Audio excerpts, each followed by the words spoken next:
we became acquainted with, I think there's 5 or 6, they were 80 years plus. And I'll quickly tell that story because it is a God thing. We were meeting in our home. There was about 10 of us. We were wanting to do a church plant somewhere in Sunderland. But we were meeting as a little group, praying, feeding ourselves with our own Bible study. Not really sure where we would be going. If there were places, I would do all the go to the area, talk to people, etc.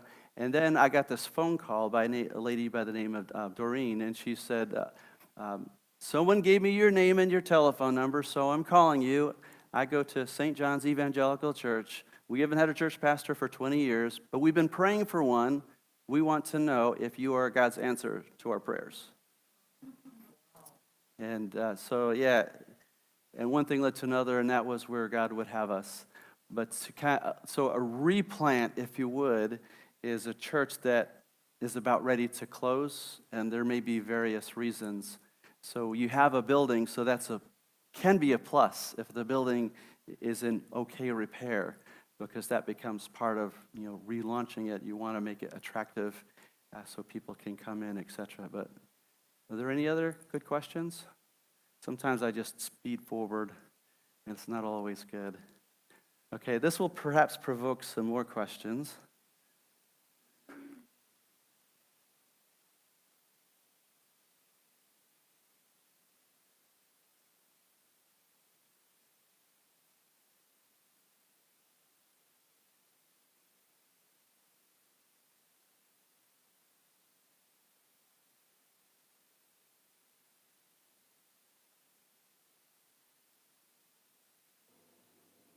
Welcome to England. Let me start by introducing you to our family. Here we have Michael and his wife Harriet, along with our 2 grandsons, Dennis and Arthur. Then we have Janelle with her husband, Chanda. And let's not forget our grandpuppy, Luna. And of course us, Mike and June Bradley, your ABWE missionaries to England. We arrived in Bristol, England in June of 1999, our first assignment to assist in 2 church plants already underway. After 1.5 years, we relocated to Swindon to help start North Swindon Baptist Church. That church has since graduated and planted a second church called Cornerstone. Next, we moved to Milton Keynes in 2005 to establish Britton Grove Baptist Church, now called New City Church. In 2012, we graduated this church with its own British pastor, and it continues to do well. Learning that the further north you travel, the greater the need for the gospel, we relocated yet again to Sunderland on the northeast coast of England. For the past 5 years, we've been part of the restoration of St. John's Evangelical Church in Shiny Row, a very dark area of Sunderland. Perhaps the best way to share with you what we actually do is to go through each day of the week, starting on Monday. So my Mondays start really early, 8 a.m., where I go to St. John's to receive 3 shipments of food for the community shop. The first is called Fair Share Food, which is provided by the City Council. This is overproduced food that is still within dates. The second shipment is fresh fruits and vegetables, also provided by the City Council. The last shipment is tinned food from the Basic Food Group. We are also a participant of the Sunderland Food Bank, which supplies food to individuals and families in emergency situations, like a job loss or family breakup or some other type of tragedy. Interestingly, all of this food comes to us at no cost. All we need to do is store the food, organize a volunteer staff, and schedule times each week when people can come. So why do we do all of this, you might be thinking? Several years ago, I learned a valuable lesson from Sunderland pastor Dave Burke. He taught me that the greatest thing that you can do for the poor is to give them dignity. The government doesn't do this, and the poor often prey upon their own. However, as people of the gospel, we have an opportunity to show them that we care and that they count in God's economy. So during the same times of the community store, we also have the Hope Cafe, where folk can have a cuppa and a chat. This has become the single greatest way that we have found to gossip the gospel, and that's exactly what we do. Every session we have as few as 12 or as many as 30 who hang out with us, and we engage with as many as we can. On Monday nights, we have one of 4 Bible studies. I'll let Simon tell you about it. I'm Simon, part of St John's. I'm just telling you a little bit about a Bible study stroke debate. I love it. It's, I just say, it's one of the best things I've done in the 23 years I've been a Christian. I'm learning stuff. I'm being challenged on a weekly basis, and I just like the dynamics. We've got people that have been Christians for most of their lives, and we've got new Christians, new converts. And it's lively, but it's great. It's I wouldn't be without it. It's my medicine. So, thank you. On Tuesdays, we have 3 events weekly. The first is a ladies' Bible study that June leads. Welcome to Tuesday morning ladies' Bible study. These are my friends that I meet on a regular occasion with. We have 2 ladies' Bible study, one on Tuesday and one on Thursday mornings. Ladies, would you like to say hi? Hi! While this is taking place at our home, we have a coffee morning at St. John's. Mostly seniors, there are only a few that would call themselves Christians. However, they appreciate what we do, they visit our community shop, and many have come to special services and events that we plan. So it's an opportunity to plant gospel seeds. From last October, we've been running an Alpha Lunch on Tuesdays. Most of the folk who come are people we've met through the community shop, and they know very little about Christian faith. However, 2 have come to faith and were baptized just last May, so we're very encouraged. Do you want to meet them? Here they are. Every Tuesday we have an Alpha Lunch, and we talk about the things of the Lord. And this is all of my Alpha group. There's a few that are missing. And do we enjoy Alpha? We are sons of Jesus. We are children of God. On Wednesdays, we have 2 events in the diary. The first is Mum and Tots, and I'll let Sam tell you about that. Hiya, my name's Sam, and I'm part of the Mums and Toddlers group that happens on a Wednesday, about an hour and a half. Most of the mums that come, they're not Christians, they just come and they're part of all that we do. We manage to do a little craft, and we tell a Bible story, and we teach them some songs.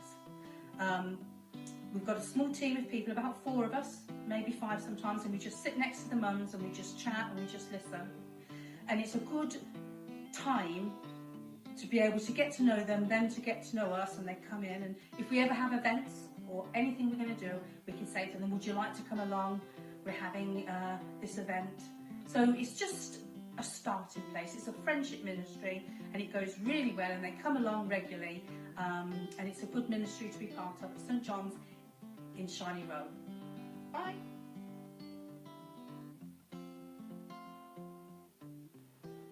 Also on Wednesday, twice each month, I run the Sunderland Acoustic Guitar Club. It's a candy group of musicians, and we perform several concerts each year that fill our church hall.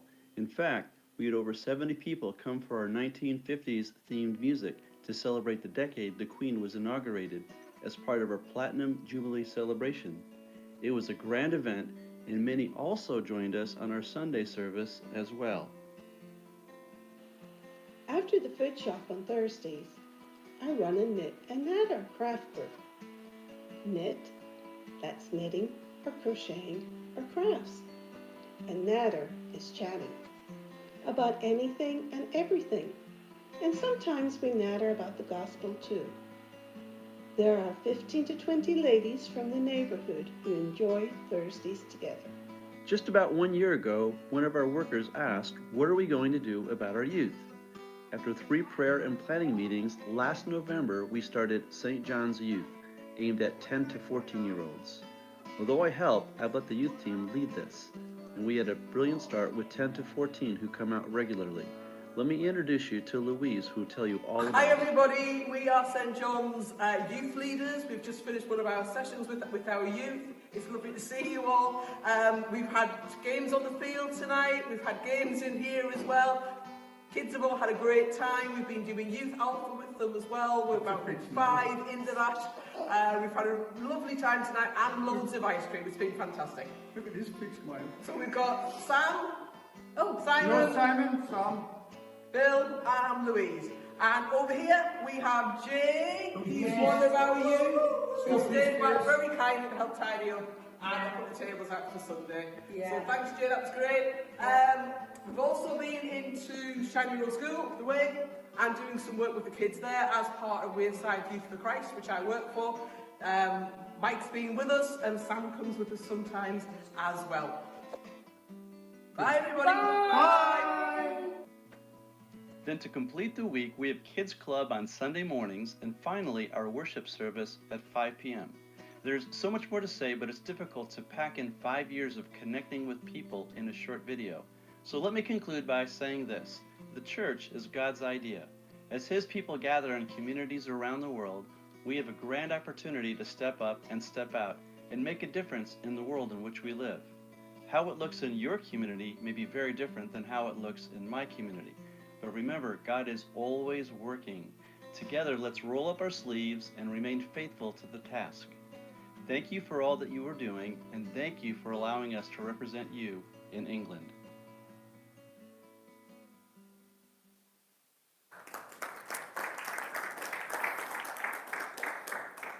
The applause is to God, so I don't take any at all. But just a few things, and then if there's a little bit of questions, there's some things that I would like to say and share a couple of stories that might be kind of fill out a little bit about some of the things that we do. But this is the first time in ministry that I've really used food, and I think that was very obvious from the very beginning. Food, if you think about it, Jesus talked about food. He was at banquets. Sometimes he would have give money toward those who are the poor. So sometimes as a church, maybe we overlook that. And because of COVID, because of Brexit and then COVID, it just provoked in my mind that we need to do something as a church to be able to impact our community. So Brexit in particular, our bigger employer, which is Nissan, they build cars in our area. And Nissan was threatening to leave the UK altogether. And that would have significantly affected the northeast of England because there's 25,000 people that are employed by Nissan. So I started to think we need to have something available to people. That's tens of thousands that potentially could be unemployed.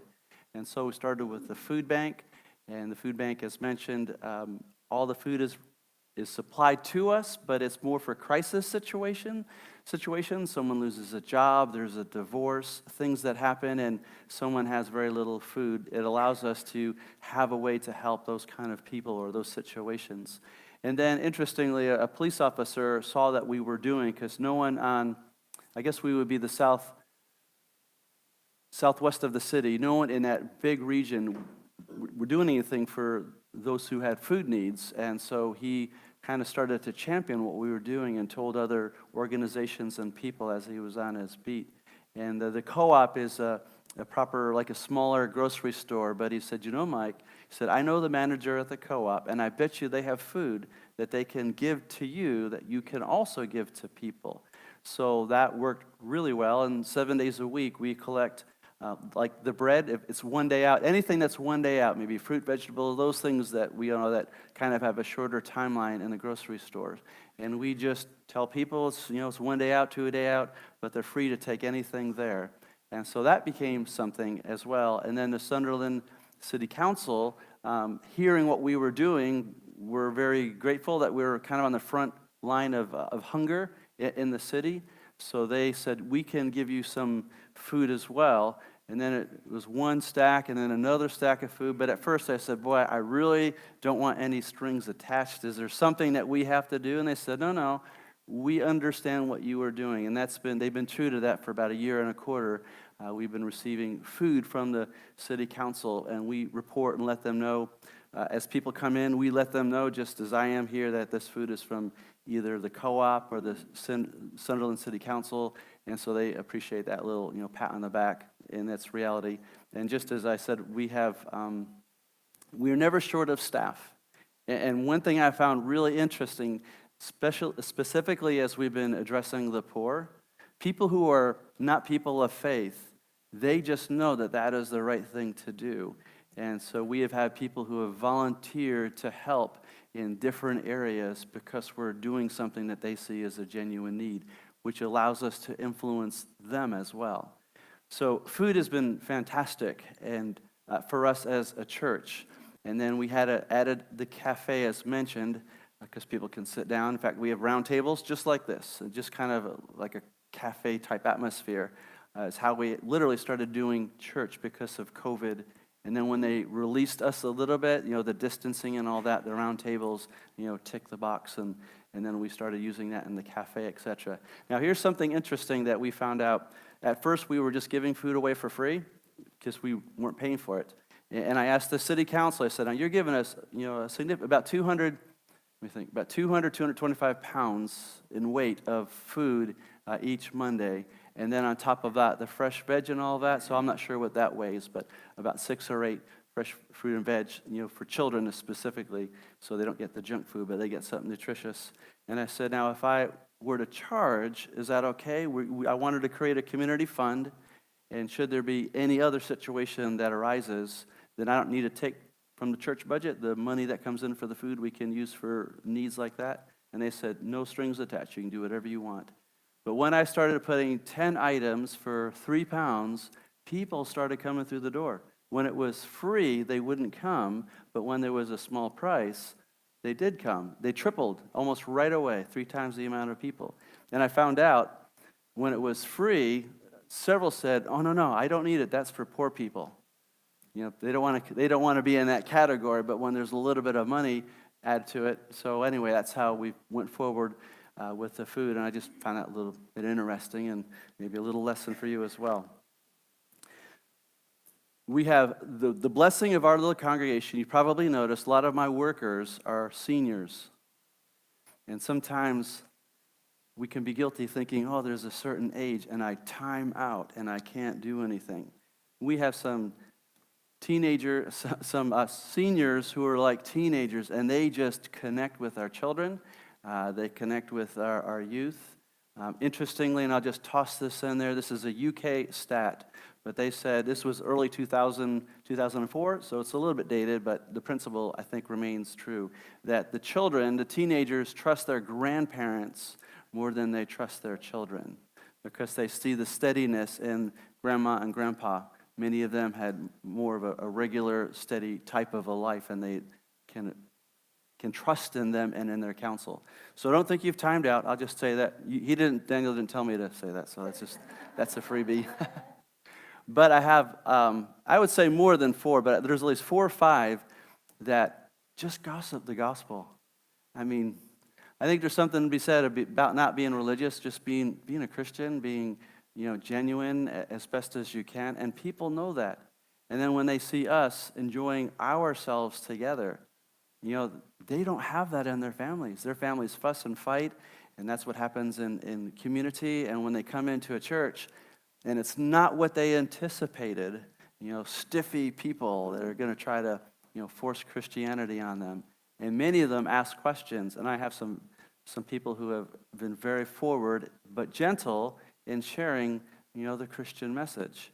And it's relationships. I think that's in the long haul. And when you have a cafe regularly, week after week, month after month, and there's food, and it's low cost, and especially with gasoline and heating prices going up, that's going to stretch people's budgets. So it gives us more opportunities for us to be able to go forward. And I'll just add this one little bit. Before I left, I've been here just from June 19th, or anyway, toward the end of June is when I arrived. But the city council, I spoke to them regarding where they could see the economy might be, especially in the Northeast, going into the autumn. And they're anticipating, especially the heating costs, gas and all that, but also what you put in your car, to double October, November. So I think that's somewhat of a prediction. They don't really know, but it's quite possible, that can make an even bigger impact in our community, which is sad, but also would allow us as a church to continue to maybe minister to a few more people. So that's how we kind of see that. And the Northeast is perhaps the greatest amount of child depredation. Did I say that right? Anyways, families with children that don't have a lot is in the Northeast of England. So that's the sector in which our church is as well.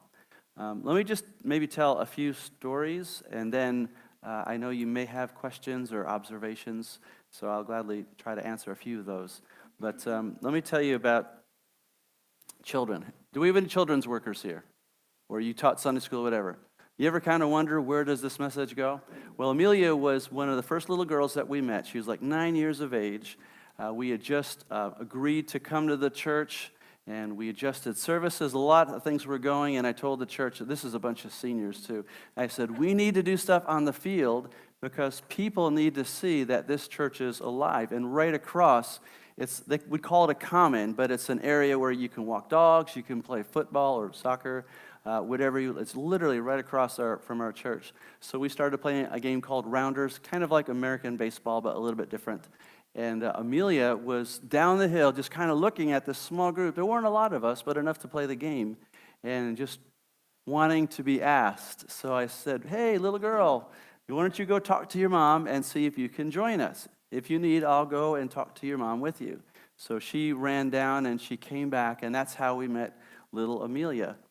She's quite a character, as any little child could be. But I won't tell you all of those stories. But we got to know her, and then because of Amelia and another child, we started a kids club.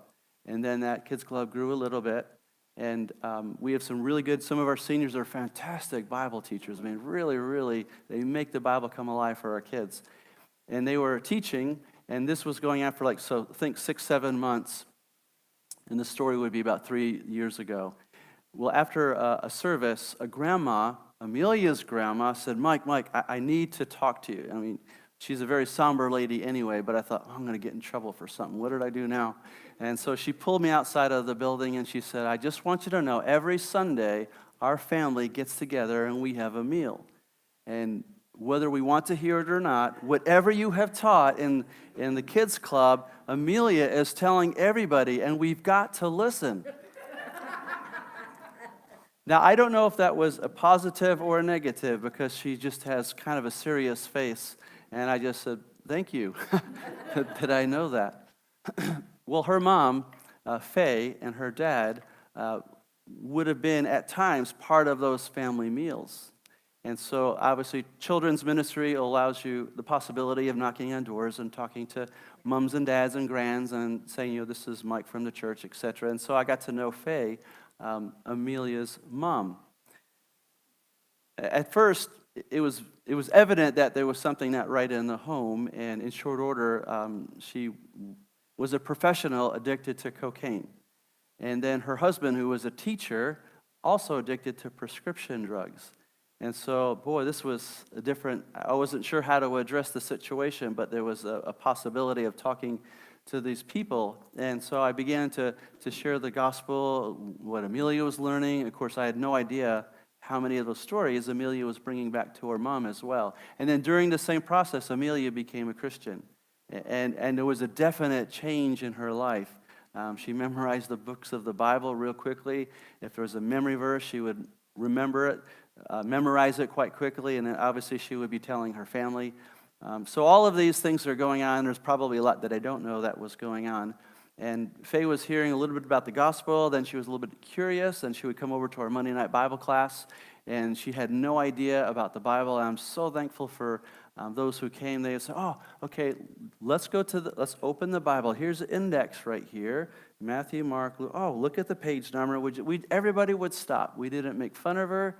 Not that any of you would, but it was just lovely how they treated her with dignity. I'll use that word. And just helped her. We would slow down, stop, just so she could interact with them. Well, she was hearing the Bible taught maybe for the first time in her life. I'm not sure if she went to a kids club when she was little. And then 3 Julys ago, because we're still in July, I was doing the church garden, and Faye comes running up the walk. She's on the other side, and she crosses over and comes up to where the church is. Her hair is disheveled, her mascara and everything. I mean, it wasn't a beautiful sight. But she was desperate. She says, I've been looking for your car all day. I've got to talk to you. I've got to talk to you. And it was perhaps because of the drugs that she was taking. She said, I've had this horrible dream. She said, I was in my bed, and black is coming up against the wall. It's coming across my ceiling. It's crawling up the side walls. It's attacking me in my bed. I don't want this. and I was able to explain the gospel. Another lady joined me, which I was very grateful for, because here's a lady in a bathrobe in front of the church, didn't look really well. And then another lady joined us, and in short order, she just prayed and asked God to forgive her of her sins right there on the front walk. Very, very un-British-like. Often be a bit proper. That was very improper. But God began to work in her life, and getting off of drugs is easier to say, oh, just stop doing all this cocaine. But she'd been doing it for a long, long, long time. She'd been sniffing glue from when she was 14. She was a professional beautician, and she was doing all this and hadn't really gotten caught a lot in all of these things. But she knew that's what she did not want, and perhaps all the psychotic dreams she was having was because of what she had been doing for many, many years. We found a Christian, I wouldn't call it a Christian rehab, but a rehab is stronger. They would not call themselves a rehab, but it's a Christian counseling center where people can go and to get off of drugs. Hard drugs they do not do because they don't have nurses and staff like that, but things like cocaine, which is still difficult, they will on occasions take those people in. They teach them a trade. They give them chores to do. They're part of a household. In this phase situation, we've been a household of ladies. They have a Bible study in the house. They have a Friday night group. They go to a church specifically for them where there's a pastor that understands what they're going. So she was so desperate to get drugs behind her and live out her Christian life. She said, I'll go. Mom of 2 children, but she was wanting to go. Well, her husband, who was a teacher, also addicted to prescription drugs, I find out, was also desperate to get out from under his drugs. And both of them went together. I mean, it was amazing how everything worked out. Normally, you're gone for a year. Faye was gone for a full 3 months. Her husband was gone for about a month and a week. All they heard was the scripture, in a Christian context explained to them. It changed Faye's life dramatically. If I have anyone that comes in with drugs and Faye is available, she will willingly sit down and literally read them the riot act, how they need Jesus in their life and they need to get off drugs. And if it's that severe, there are places that we can send them and it can help wean them from their addictions. So that's one of several. Let me give you one other story. There's several. I know we've got to watch my time here. There's another lady by the name of Anne. So Anne, when COVID was still in, would have been April a year ago, some restrictions and all of that. Her son of 40 years of age, who was an alcoholic, died. He choked on his own vomit, horrible, horrible way. And she also was an alcoholic. So I think the guilt that she perhaps was influential in her son picking up the bottle and then to die in such a way was really, really heavy. She went into a depression. She continued to drink a bit more. She tried to find some solace in the Spiritist church. I don't know, do we have Spiritist churches in America? It's kind of like Satanism, but it's got white sugar on it. They do seances, they do healings, but it's not healings in Jesus' name. It's healings of the dark nature. So she said, I'm going to go to this Spiritist church. And I'll revisit that in just a minute. So they're teaching her the Spiritist ways. They're teaching her how to use tarot cards. That's bad in itself. And in the midst of all of this, it's not helping her. Her depression is getting worse. It hasn't affected her drinking. And she said, I'm at a table and they're telling me how to read the tarot cards. And I thought, this is phony. And she threw it at the ladies that were teaching her and said, this is wrong. You're a bunch of liars. And she just stormed off and never went back to that church. So she thought, I need a church. I need a real church, not a Spiritist church. And she saw us on Facebook. And so she made an appointment to talk to me. She told me everything that I've just told you right now. And interestingly, she said, can I have your permission, Minister Bradley, to come to your church? So she wanted permission to come to church. And she started coming along, and she'd really never experienced Christian worship, so she I bet you she thought it was odd at first, but when she saw the genuineness in it, she started coming to our Bible study groups. She just really, really wanted to understand. So this would have been a year ago, December. December into January, many people were starting meeting with her. We were doing the Alpha class, what that was mentioned, which, what does it mean to follow Jesus? Real basic little chunks, not the whole gospel at one time, but a little bit one week after the other. And it was the last week of January this calendar year. It was the last song, so it had nothing to do with my message. I was a little bit crushed. She said, I was listening to the words of the song, and everybody was singing, and I've really never seen that. He said, I just knew I had to ask Jesus into my life. And right there, as I was singing, I asked Jesus to forgive me of all of my sins. And her life was almost immediately, it was changed. And in April of this year, it's just in March or April, I'm going to say the beginning of April, she comes in, so she's even going to the Bible clubs even more, or Bible study groups even more. She comes in and she said, Mike, I got to, and so I'm discipling someone at a round table like this, and Malcolm, who was another new Christian, and she said, I know this is rude, and she was a bit more proper. She was like upper middle management, so she knew how to talk. She said, I know this is rude, you're talking to, she said, but I've got to talk to you. Can I talk to you right now? Malcolm, can I talk to Michael right now? And he said, sure. I mean, we really didn't have a choice. And she said, I am tired of walking one foot in the church and one foot in the world. I've talked to my husband, he will support me. I've talked to my 2 boys, they will support me. I want to be 100% Christian, will you baptize me? And then this is kind of interesting. Malcolm then looks up to me and says, do me too.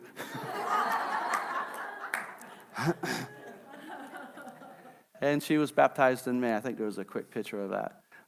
But it's just, that's a God thing. God is the one that works in people's hearts. As a community of believers, our responsibility is to try to make those connections and try to explain the gospel message as simply as we can, and then allow God to work. And it's just been fantastic to be a part of that. On the 12th of June, so just about a month or so ago, after 5 years, we formed a membership, which was huge. Perhaps, you wouldn't think much of it, but I guess as ministers, like to come to that point where you can get people to believe on a doctrinal statement and how we're going to work as a church, which is your constitution or church laws, I think is what we call it in England. So we had 23 people who stepped forward. It was a lovely, lovely service. By faith, I had put that date in the calendar. I didn't know if I had 2 people. I didn't know if I had 15 people. But when there were 23 that said, yes, we want to come together.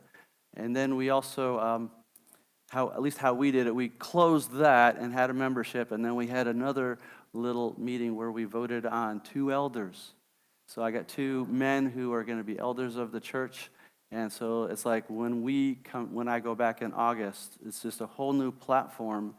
In a way, I'm a bit scared, but I know just as God has brought us through this last 5 years, working together as a team, so it's not Mike and June making decisions, but there's some godly men who are praying for the congregation, praying for wisdom that we make right decisions.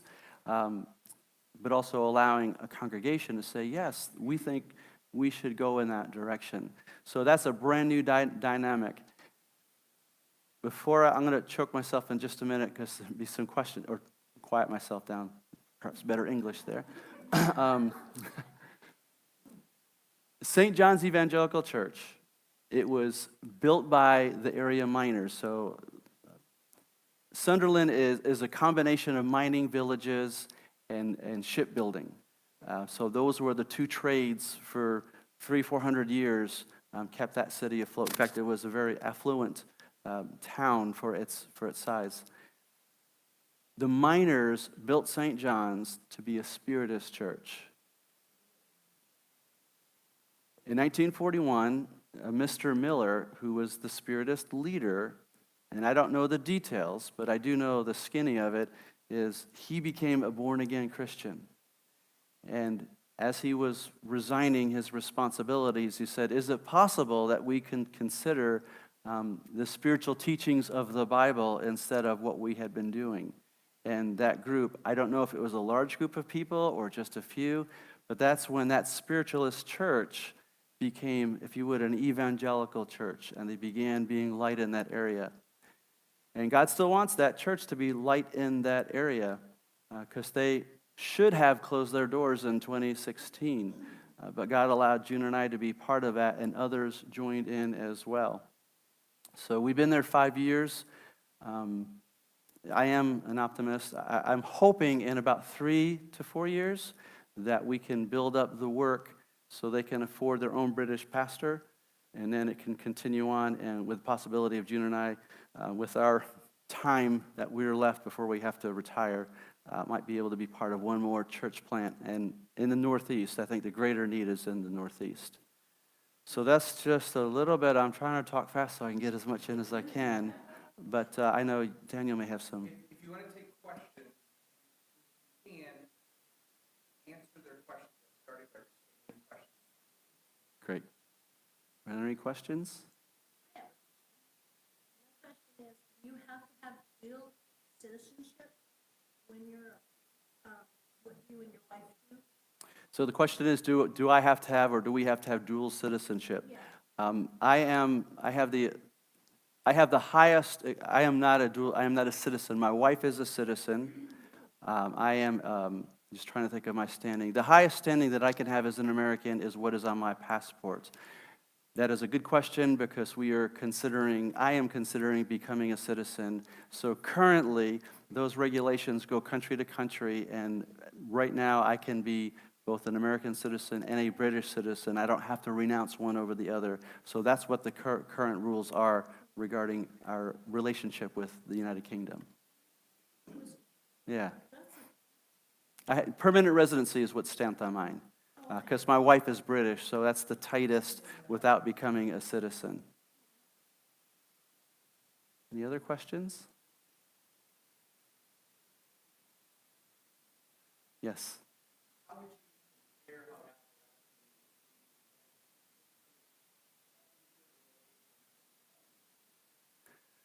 How would I compare how God has led me or chosen? I've chosen what I would preach or teach. That is a really good question. I would say just, as a pastor, a church leader, as you get to know your congregation, you have a feel as to where they are, spiritually, and what might be helpful to them to take them forward in their Christian faith. And in I would say almost every case, I do listen a lot to people, and I try to listen to what God is telling me. We had some interesting dialogue. I would consider myself more of an exhorter and evangelist than a pastor-teacher, but I do take seriously my responsibility. Like, Timothy was told to do the work of an evangelist. Reverse that. I have to take on the responsibility of a pastor-teacher, so I welcome that. But it's a bit challenging at times, but nevertheless, I stand up. That's my responsibility. But just trying to see where the church is at, and then I listen. And I can only say, I hope I get it right. Yes?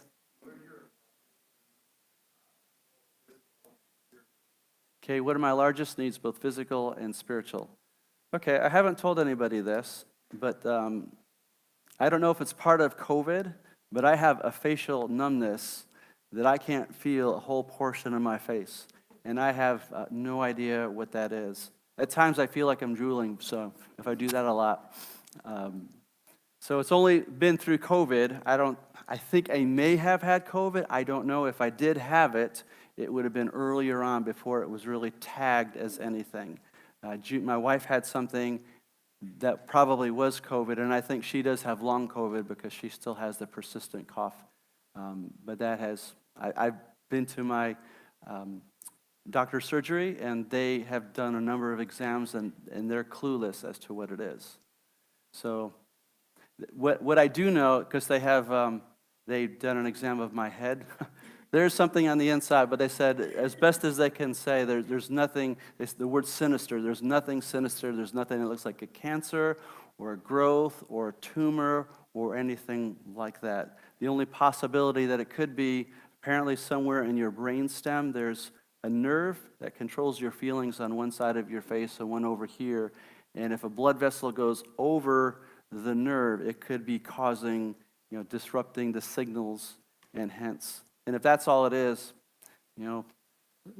Paul said he had a thorn in his side, I'll bear. But as far as the medical knows, there's nothing wrong. But eating is not as much fun as it used to be.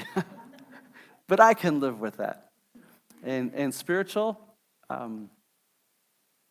that passage in Timothy, if we're to flip it, that God would give me the heart to be a better pastor, and we're at a really good foundation, but that doesn't mean that Satan is not going to come in and try to cause disruption. In our little area is like the second worst area in the Northeast, so it's not a very pleasant place to be, but I think that's where the gospel needs to be, and so that's why I'm glad to be there and glad to be salt and light in that area and encourage others to be salt and light in that area. But just wisdom, how to go forward. I mean, I have 3 drug dealers, I can almost look at their houses, and there's loan sharks, which that's not good for families. People get pulled into loan sharks, and it causes all kinds of chaos. And they come to our church, and they need food because they have these exorbitant amount of loans that they have to pay back and other such things. Yes?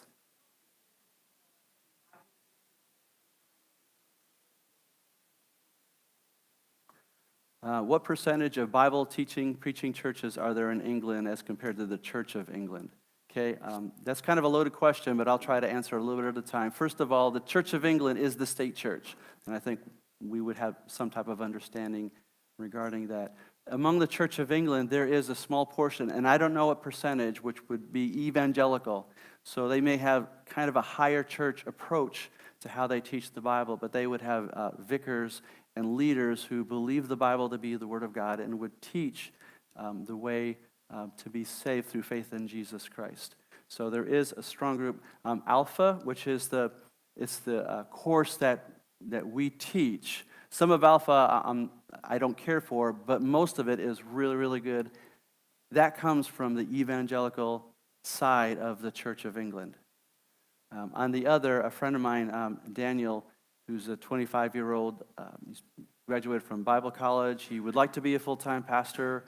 He was for a little period of time, but anyway, right now he works for a Church of England church, and he's been told that expressly whatever he does on his job, and he helps them in the area of food, as I do, in my little church, but that's all he does. He said he cannot tell people how to become a Christian.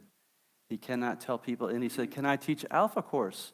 It's Church of England. This is a Church of England. I said, no, we do not do Alpha at all in any of our services. So that's the other section. Men who probably get a pretty good salary, who are vicars, church leaders, that would say, we're all one big community together. And regarding this thing of having faith in God and faith in Jesus, we don't teach that. So to push it a little bit further, Daniel, who is a very good preacher, he preaches at my church now and then, was going to preach in another area church where this Church of England church, not too far from it. And so the head vicar called him in and said, I understand that you're going to be preaching at such and such church. He said, well, yes, I am. And he said, well, don't let it hinder the message that we would have ringing out from our church. Remember, you're a Church of England employee.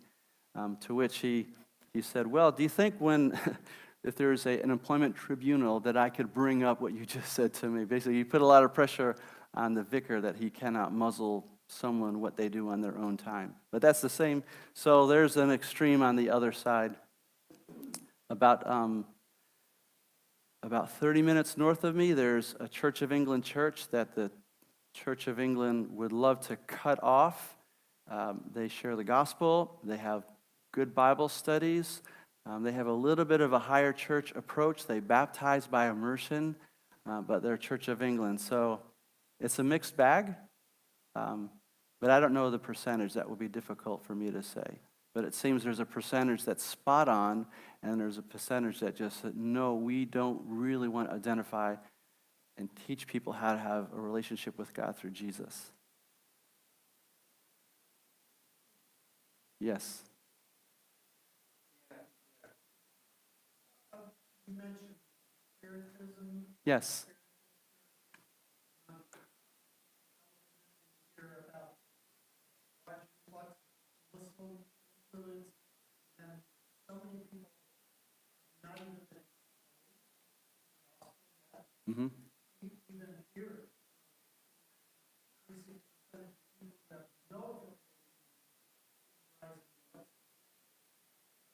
besides a mixed bag. Mm-hmm. Most difficult or hard and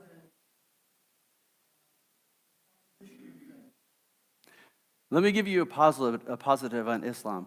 There are two churches in Sunderland. They're in the city center, so I'm way south of the city center, so I'm not in the midst. And there are Islamic people from the Middle East who are in country wanting to get asylum and become assimilated into becoming a British citizen.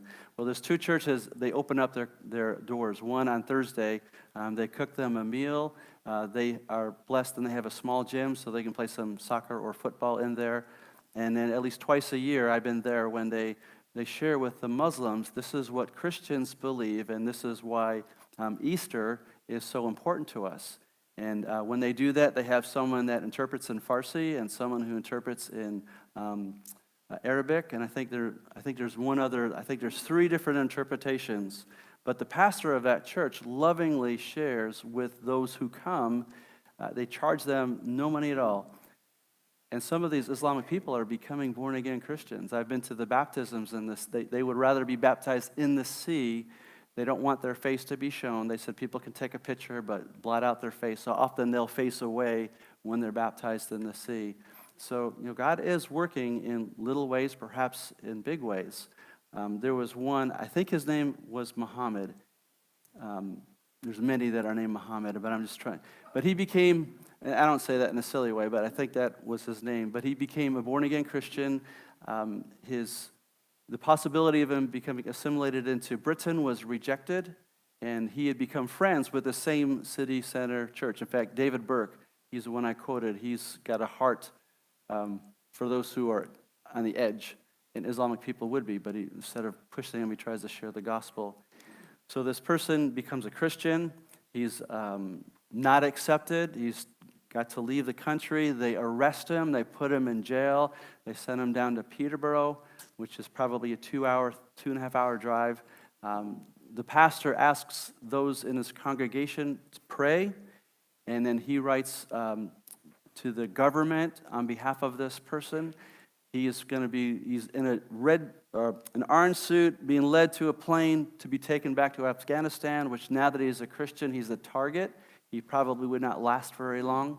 So all of these things are happening, and this fella he's like an evangelist. He was sharing the gospel of his new faith to many of the others of the Arabic tongue. And someone comes because the pastor was there trying all he could to the very end to keep him from being deported because he knew what the end would be for this fella. A runner comes out as he's being led to the plane. All of a sudden, shackles come off his hands and his feet, and he's released. It's like the book of Acts. So there are churches that are going to the very edge of trying to share the gospel, but then being with these people and helping them to be able to stay, and then especially those whom God is using. So it's really quite interesting what God is doing.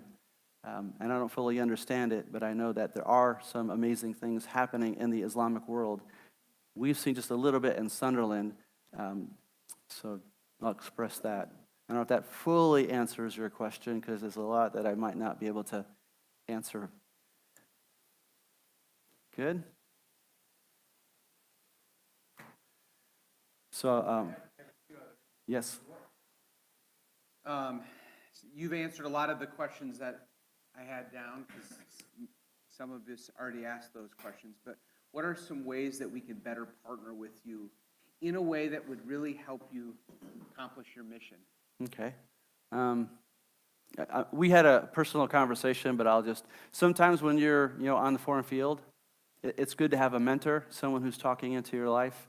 And at times, when you're away and you're so busy, you don't have time to slow down. It's good to have, so we were having some conversation.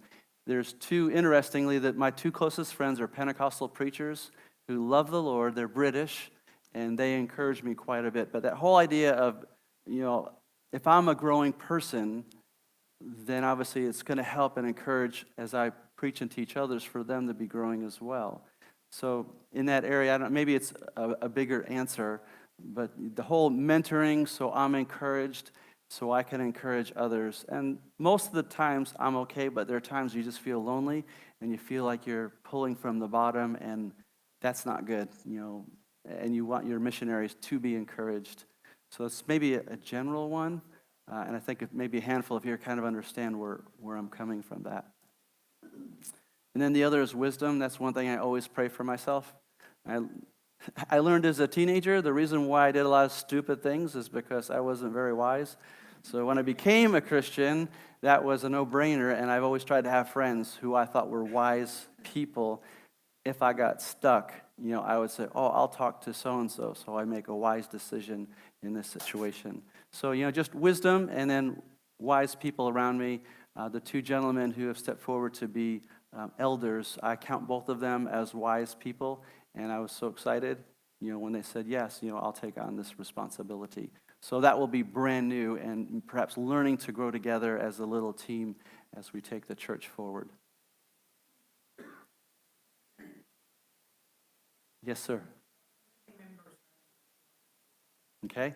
So as far as members, we have 23, and that was from June 12th. As far as attendance, our main service is 5 p.m. on a Sunday night, and we have 45 adults plus children, which is it's a pretty good group and greatly encouraged.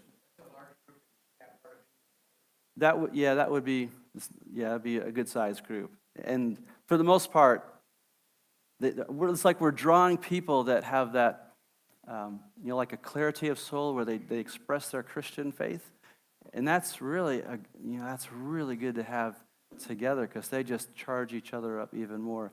But we often have 3 to 4 who are not yet Christians who are really curious why we think as we do and why we do what we do with some of our community things. And you had another question?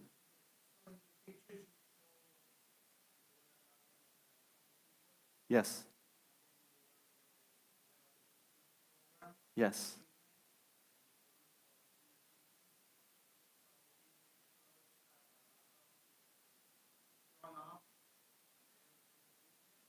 Okay.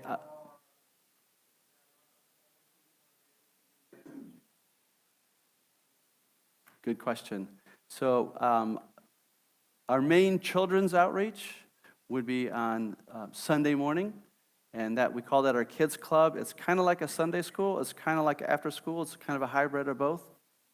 But we have about 12 to 16 children that would be 10 of age and younger that come to that. So not a huge group, but a good group to come from.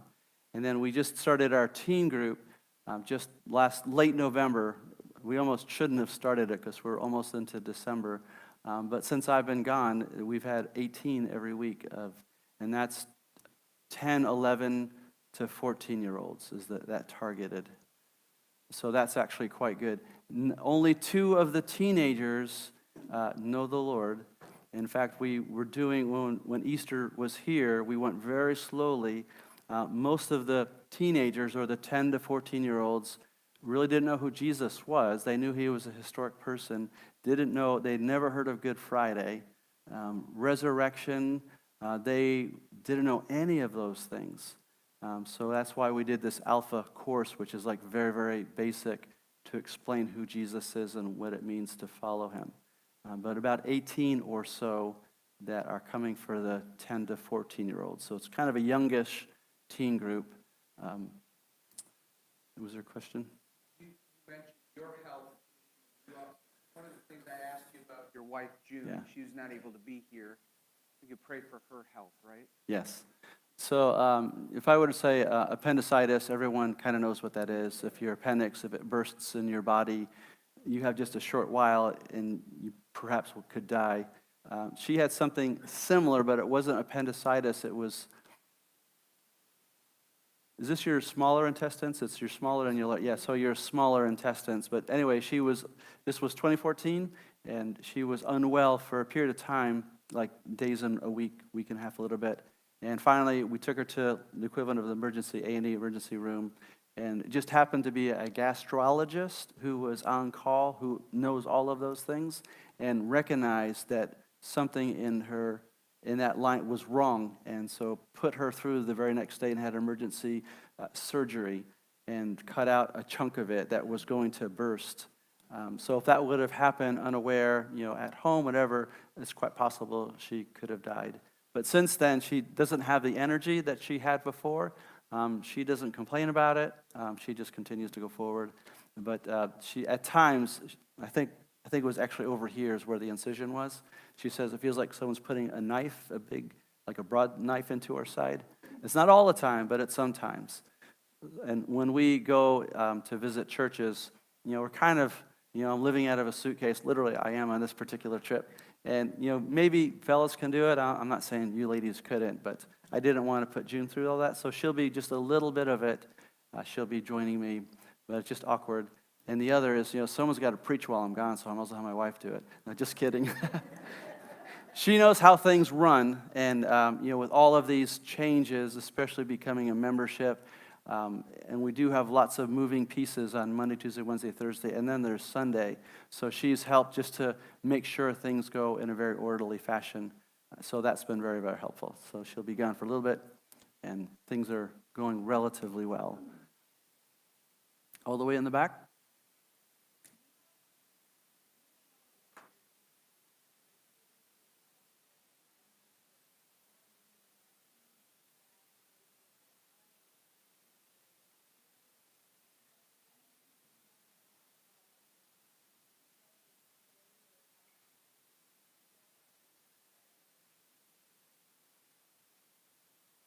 I don't know if any of you follow D. James Kennedy. He was a radio preacher, and since he's with the Lord. But he taught evangelism explosion. I went through all of that, but he had a very clever way to handle questions. He just called it the judo technique. So instead of you telling them what you think they believe, he would often say, just ask questions and allow them to come back. If they're challenging what you might believe as a Christian, then you could say, well, tell me, why do you believe that about God? Or, I don't know what the question might be, but the idea of asking them a question that encourages them to respond, and you can see if there's either an interest or if it's a situation where they're, a little bit antagonistic toward you, if they're really genuine or if they're just trying to, wind you up and get you angry. So the idea is to use their question against them. I don't know if that fully answers what you were saying, but if you kind of know what they believe, just turn it into a question. Say, why, you said this. Why is it that you believe in this specific way? And then just listen. Because maybe they don't know, or maybe they do have a specific reason, and you might be able to engage them in a conversation that would be helpful to them. Does that help a little bit? Yes?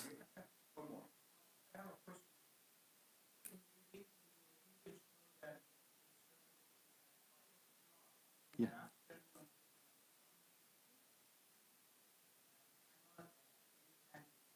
Yes.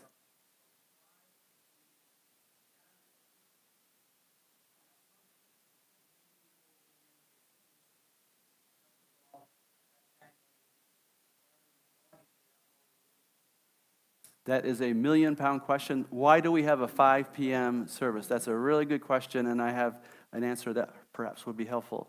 So when we took over the responsibilities of St. John's, all they had was a 5:30 p.m. service.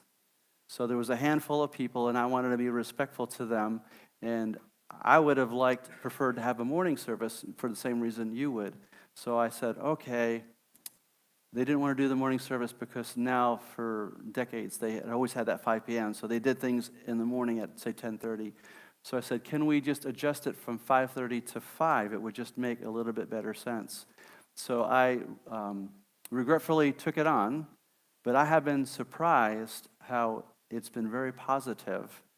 Number one, if we have food, people eat between 5 and 6. So I can have a food type service. Number two, if you have smaller children in British homes, normally by 7 p.m. they're to bed. Or 7 p.m. they're either to bed or they're taking baths and they'll be to bed shortly thereafter. So that's not uncommon. So if I had something at 5, parents with children could still come and we could have like a kids thing on the side.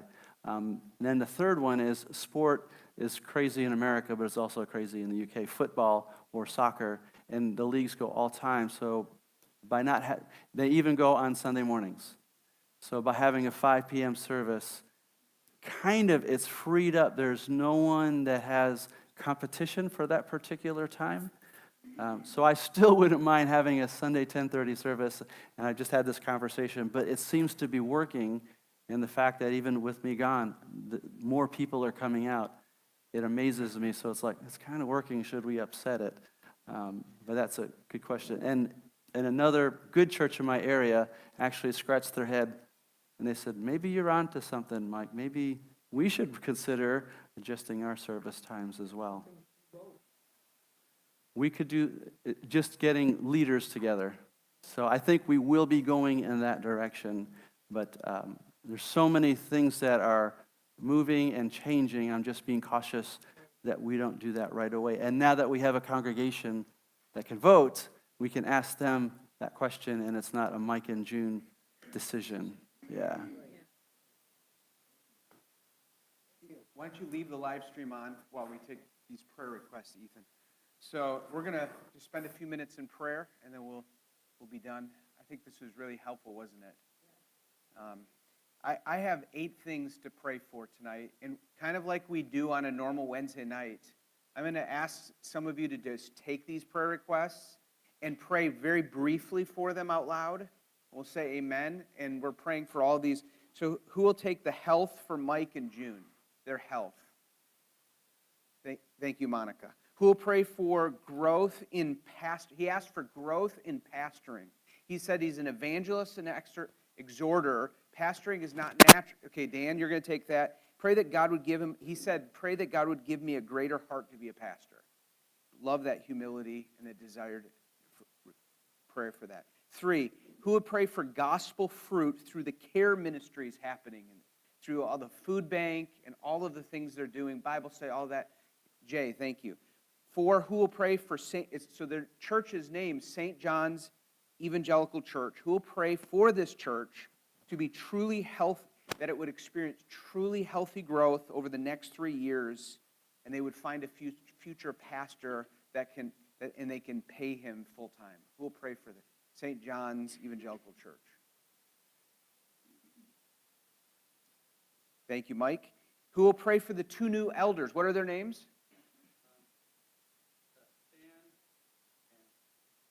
Steve. Stan and Steve. I know those names. Yeah, Stan and Steve. SNS. So the 2 new elders who are pastoring with him, Stan and Steve. Thank you, Lee. Who will pray for financial provision for them. We didn't really cover that. How much support are you at? What level? Probably like 95 to 100%, somewhere in there. Okay, so you're not at 100%. The dollar and the pound always goes up and down, so sometimes it's a difficult question. So we pray for them financially, as well as the financial challenges with the increased costs that could take place, that God would use this for ministry opportunity. Who will pray for that? The finances. Okay, Jake. And who will pray for I have 2 more. Provision for he asked for mentorship and fellowship among pastors, that would even just blossom even more. Mentorship and coaching for him. Yeah, thanks, Jim. And then lastly, this is an outpouring of the Spirit of God in the church for conversion and discipleship. This is an outpouring of the Holy Spirit, revival there. We'll pray for that. Thank you, John. And so, keep those brief. We are past our time, but remember, we are not heard for our many words, but we come in Jesus' name, and He hears us, and we want to pray for you. And we thank you, Mike, and I think you're going to be with us on Sunday morning too, and we'll introduce you to the congregation. So,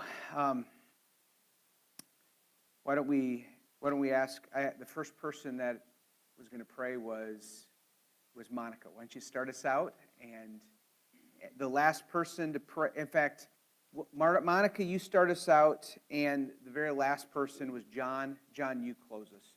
And when John is done, we will be dismissed. Ethan, you can stop, because we won't be able to hear the prayers without the mics.